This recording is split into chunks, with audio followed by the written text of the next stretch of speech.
ওকে শেষ করে দিলা? কে করেছে ওটা? কে করেছে? কে করলো ওটা?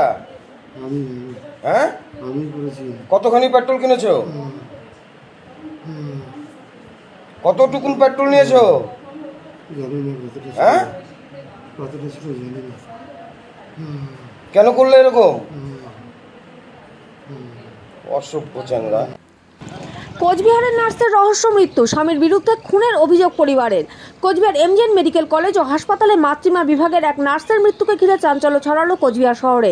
মৃতার নাম ছন্দা রায়, বয়স আনুমানিক 35। এই ঘটনায় তার স্বামীর বিরুদ্ধে খুনের অভিযোগ তুলেছেন পরিবারের সদস্যরা। জানা গেছে কোচবিহার শহরের 14 নম্বর ওয়ার্ডের বক্সিবাড়ি এলাকায় ভাড়া বাড়িতে থাকতেন ছন্দা রায়। অভিযোগ, বুধবার রাত 8:30 নাগাদ তার স্বামী পেট্রোল ঢেলে গায়ে আগুন লাগিয়ে দেন এবং তারপরেই ঘটনাস্থল থেকে পালিয়ে যান। পরে ভাওয়ালমোড় সংলগ্ন একটি টোল গেট এলাকায় তাকে আটক করা হয়। জানা যায়, ছন্দা রায় যে বাড়িতে ভাড়া থাকতেন সেখানে ঢুকতেই অগ্নিদগ্ধ অবস্থায় হঠাৎ লুটিয়ে পড়েন এবং সেখানেই তার মৃত্যু হয়। পরে পুলিশ মৃতদেহ উদ্ধার করে ময়নাতদন্তের জন্য কোচবিহার এমজেএন মেডিকেল কলেজ ও হাসপাতালে পাঠায়। পরিবারের অভিযোগ, দীর্ঘদিন ধরেই দাম্পত্য কলহ চলছিল। মৃতার পিসির দাবি, বহুবার ছন্দা রায় এবং তার মেয়েকে মারার হুমকি দিয়েছিল তার স্বামী। অবশেষে সেই হুমকি বাস্তবায়িত হয়েছে বলে তাদের অভিযোগ। এদিকে বৃহস্পতিবার খবর পেয়ে কোচবিহারে পৌঁছান মৃতার পরিবারের সদস্যরা। তার স্বামীর কঠোর শাস্তির দাবি জানিয়েছেন তারা। অন্যদিকে পুলিশ সূত্রে জানা গেছে, অভিযুক্ত স্বামী জেরার মুখে নিজের দোষ স্বীকার করেছেন। এদিকে এই ঘটনায় মৃতার পিসি ও দাদা কি জানিয়েছেন এবং অপরদিকে মৃতার স্বামী এ বিষয়ে কি বলেছেন তা শুনে নেব বিস্তারিত। সময় মা বেটিকে তুলে নিয়ে আসলো, সে ভয়ে কাটা মেরে ফেলবে না, আজও হুমকি, কালো হুমকি, মাইরে দিব, কাইটে দিব, তাই করলো মেয়েটাকে। আমাকে সেদিন বলতেছে, পিসি তুই কুচবিহারে আয়। ওর বাবা আবার অসুস্থ, আমার বাড়িতে থাকে, ওরা কেউ থাকে না বাড়িতে। ওর বাবা অসুস্থ, আমার কাছে থাকে। সেই লোকটাকে রেখে কি করে আমি আসি এই কুচবিহারে আসতে পারলাম না। সেই মেয়েটাকে কাইটে আগুন দিয়ে পুড়ে ছাই করে দিল। বাবারে, ওর ফাঁসি চাই, আর কিছু চাই না। আমি তো একটা জিনিস পেয়েছি, ও তো স্বীকারও করেছে যে ও করেছে, আমি স্বীকারও করেছে ও করেছে। ধরেই কয়েকদিন ধরে অত্যাচার মাত্রা বেড়ে গিয়েছিল।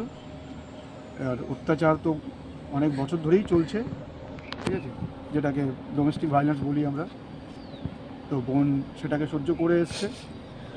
শেষে এখন যখন সহ্য করতে না পেরে সে যখন ডিসাইড করেছে, না আমি আর এইভাবে থাকা যাবে না, আমাকে লিগ্যালি অ্যাকশন নিতে হবে। সে বলে দিয়েছে, আমি তোমার সঙ্গে আর সংসার করতে পারবো না, এইভাবে পারা যায় না। সে লিগ্যালি অ্যাকশন নিতে চাইছে।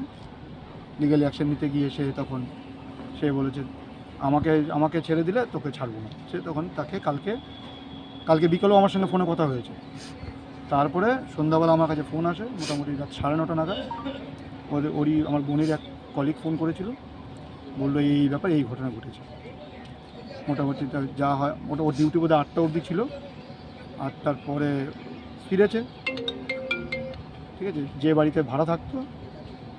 তো কালকে দুর্ভাগ্যবশত বাড়িওয়ালাদের একটা কোনো বিয়ের নিমন্ত্রণ ছিল, তারা বাড়িতে কেউ ছিল না।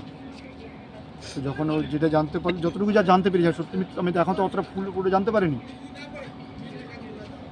ঢুকেছে পরে, তারপরে গায়ে পেট্রোল বা কেরোসিন দিয়ে জ্বালিয়ে দিয়েছে। কি মনে হচ্ছে, কোথাও কি প্ল্যান করে এটা মারার ছক? ও তো বলেছে যে ওকে মারবে, ও তো বলছিল যে আমাকে এই করলে এই ধমকি রাত 2টার সময় তুলে নিয়ে আসছে ওকে। এই ধমকি ও অনেক বছর ধরেই দিচ্ছে যে আমাকে এই করলে আমি ছাড়বো না। কেন এরকম ধমকি দিচ্ছে? আর কেন সেটা তো সেই বলতে পারবে, ওই বলবে। মানে এখন ওর বক্তব্য যেটা মাঝে শুনেছি, তার বক্তব্য যে নাইট ডিউটি করতে যাচ্ছ কেন, নাইট ডিউটি করলে আমাকে ফোন করে দেখাও, ভিডিও কলে দেখাও। হ্যাঁ, তার মধ্যে একটা অবিশ্বাস তৈরি হচ্ছে, বোধহয় বউ নাইট ডিউটি করতে গিয়ে হয়তো গল্প করছে কারোর সাথে। হ্যাঁ, এবং সে কন্টিনিউয়াসলি তার উপরে পয়সার জন্য প্রেশারাইজ করতে থাকে। যখনই পয়সার দরকার পড়ে, আমাকে পয়সা দাও। ওকে গাড়ি কিনে দিল চাকরি পরে, গাড়ির জন্য গাড়ির কিস্তি ও দিয়ে বেড়ায়। এই রিসেন্টলি এখন গাড়ির কিস্তি 2টা ফেল আছে, ইন্স্যুরেন্স বাকি আছে। এই রিসেন্টলি ওকে 50-60 হাজার টাকা দেওয়ার জন্য প্রেশার করছে, লোন দাও।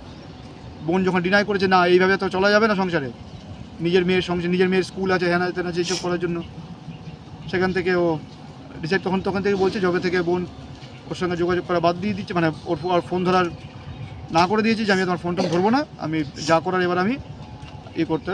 তো তারপরে সে তার মতন স্টেপ নিয়েছে, সে বলেছে আমি তাকে ছাড়বো না, আমি তাকে মারব, এবং সে তাই করলো। থানায় কি অভিযোগ জানিয়েছেন? থানায় অভিযোগ জানানো হয়েছে, আমার পিস্তাদ দাদা আর ভাই ওরা মিলে।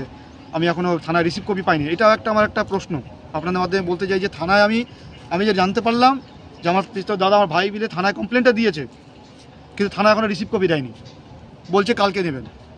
এইটা আমি জানতে চাই যে কেন আমি কমপ্লেন করছি, এফআইআর করছি, তো আমি যখন দেবো আমাকে রিসিভ কপি দেবে না? আমি জানি না তার প্রসিডিউর কী আছে, আমাকে বলতে হবে। তাহলে বলুক তাহলে কী প্রসিডিউর আছে। আমি কমপ্লেন দিচ্ছি, বলছে আপনি বডি নিয়ে চলে যান কালকে। আপনি আরে তাহলে আমি বডি নিয়ে চলে সমস্ত করে নিই, আমি কালকে আমি কী করে বুঝবো যে আমার সেই কপিটা ভ্যালু, মানে আমার কি কেসটাকে আমাকে ঘুরিয়ে দেওয়া হবে না? আমি ভরসা করবো কী করে?